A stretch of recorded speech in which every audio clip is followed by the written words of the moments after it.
Baik, Assalamualaikum warahmatullahi wabarakatuh. Perkenalkan, nama saya Zahra Tunisa dengan NIM G0025115 dari kelompok 7 kelas A. Pada kali ini saya akan menjelaskan tentang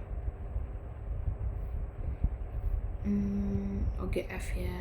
Jadi yang pertama ini saya akan menjelaskan bagaimana perjalanan oosit sejak dilepaskan dari ovarium sampai akhirnya mencapai kavum uteri.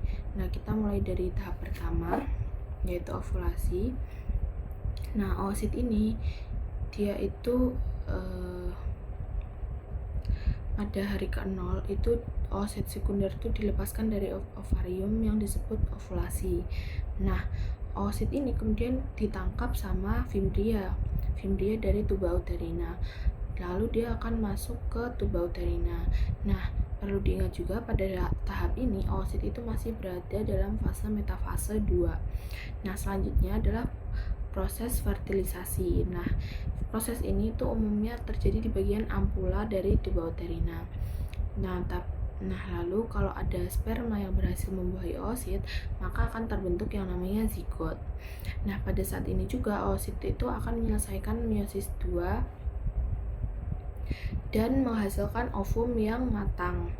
Nah, setelah fertilisasi, zigot ini akan mengalami serangkaian pembelahan yang disebut dengan cleavage. Nah, pada hari pertama nih zigotnya tuh nanti membelah jadi 2 sel, lalu 4 sel, lalu jadi 8 dan seterusnya. Nah, menariknya selama proses ini ukuran total dari embrio tuh nggak bertambah karena dia itu masih dalam terbungkus di zona pellucida. Nah, barulah di hari keempat embrio itu berkembang menjadi morula, yaitu kumpulan sel padat yang terdiri dari 16 sampai 32 sel. Nah, pada tahap ini itu terjadi yang namanya proses kompaksi, di mana sel-sel itu mudah menempel lebih erat dan mulai terjadi diferensiasi awal. Nah, selanjutnya pada hari kelima sampai hari keenam itu morulanya itu akan berubah menjadi blastokista. Nah, blastokista ini itu memiliki rongga berisi cairan yang disebut blastocoel. Nah, ada dua komponen utama lainnya, yaitu inner cell mass yang nantinya akan berkembang menjadi embrio dan juga trophoblas yang akan membentuk plasenta. Nah, pada tahap ini juga blastokista itu sudah mencapai kavum uteri. Nah, langkah selanjutnya itu adalah proses implantasi yang biasanya itu dimulai dari hari ke-6 sampai hari ke-7. Nah, pada tahap ini itu blastokistanya tuh akan menempel pada lapisan endometrium uterus, terus habis itu sel-sel trophoblasnya itu akan mulai menginvasi jaringan tersebut sebagai awal pembentukan plasenta. Lalu selanjutnya ini saya akan menjelaskan tentang tuba uterina dulu. Tuba uterina atau yang sering juga disebut dengan tuba Fallopi itu merupakan saluran yang menghubungkan antara ovarium dan juga uterus. Dan jadi dia tuh salah satu tempat perkembangan dari oosit ini ya. Ini kan tadi terjadinya di tuba Fallopi, tuba uterina atau tuba Fallopi dan juga di uterus. Nah, secara anatomi tuba uterina tuh dibagi menjadi 4. Ada ada infundibulum, ampula, isthmus, sama pars uterina. Nah, bagian paling lateral itu adalah infundibulum. Lalu ada ampula, lalu ada isthmus sama pars uterina. Nah, struktur yang berfungsi sebagai untuk menangkap oosit itu adalah fimbrianya ini. Lalu tempat paling sering terjadinya fertilisasi itu dia tuh terjadi di ampula.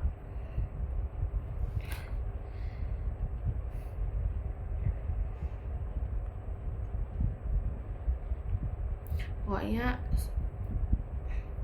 nah ini strukturnya untuk lebih jelasnya.